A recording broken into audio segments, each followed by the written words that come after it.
ازيكم؟ انا هبة ودي قناتي.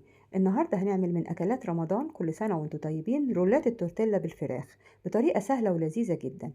في طاسة على النار فيها معلقتين سمنة وصدر فرخة واحد قطعته شرايح تقطيع الشاورما كده، وحطيته في السمنة لما السمنة سخنت قوي، وقلبته لحد اللون بتاعه ما بقى ابيض كده، وبعدين ضفت له البصل، بصله وسط متقطعه شرايح وخمس فصاص توم متقطعين شرايح، وقلبت الفراخ بقى بالبصل والثوم، وبعدين تبلت معلقه صغيره ملح، نص معلقه صغيره فلفل اسود، ومعلقه صغيره زعتر، ونص معلقه صغيره بابريكا، وقلبت بقى في التوابل، وبعدين حطيت الفلفل الالوان نص فلفلايه من كل لون متقطعه شرايح بالطول، واخر حاجه ضفناها الطماطم، طماطمايه واحده متقطعه مكعبات صغيره، وغطيت بقى الفراخ علشان تستوي 5 دقايق، وبعدين حطيت لها ربع كوباية مية وكملت سواها.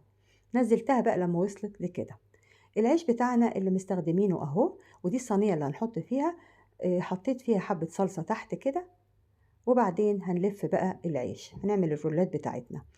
انا جايبه المقاس الوسط من العيش التورتيلا. حطيت حبه جبنه موتزاريلا، وبعدين شويه فراخ، وبعدين جبنه موتزاريلا تاني، وتعملي الرول كده وتقفليه قوي وانتي بتعمليه، يعني تضيقيه كده ما يبقاش واسع.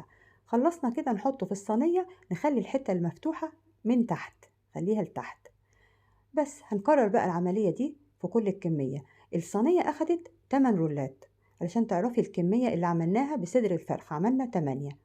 لو تحبي تقللي او تزودي تبقى انت عارفة الكمية اللي طلعت بالشكل ده كده، وتحطي الحتة المفتوحة لتحت. هنكمل بقى كده لحد ما نخلص نملى الصينية كلها، وزي ما بقولك هي اخدت 8 رولات. الفرن انا مشغلاه دلوقتي على درجة حرارة 220. حطينا بقى اهو، وكملنا الرولات بالشكل ده، وبعدين بالفرشة برضو هنحط صلصة على الوش كده. الصلصة دي مش جاهزة، الصلصة دي أنا عاملاها طماطماية ضربتها في الخلاط، وبعدين تحطيها على النار تغلي فتبقى الصلصة بالشكل ده. بعد ما دهنت بقى بالصلصة كده، حطيت حبة جبنة موتزاريلا، وانتي براحتك ممكن تضيفي أي نوع جبنة، ممكن ميكس، ممكن شيدر لوحده، ممكن جبنة رومي اللي يريحك.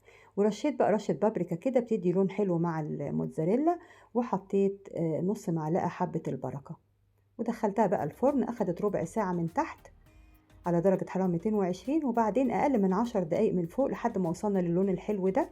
طلعتها. هتقطعي بقى وتقدميها هي حلوة وهي سخنة، سهلة جدا وجميلة. ممكن بقى انت تغيري الحشوة، يعني ممكن بدل الفراخ برضو تبقى لحمة شرايح، برضو تقطيع الشاورما، ممكن خضار، ممكن جبن، يعني اعملي الحشوة بقى زي ما تحبي. حلوة جدا ولذيذة وخفيفة قوي، وبألف هنا. ولو عجبتك اعملي لايك وشير واشتراك في القناة بتاعتي، وباي باي.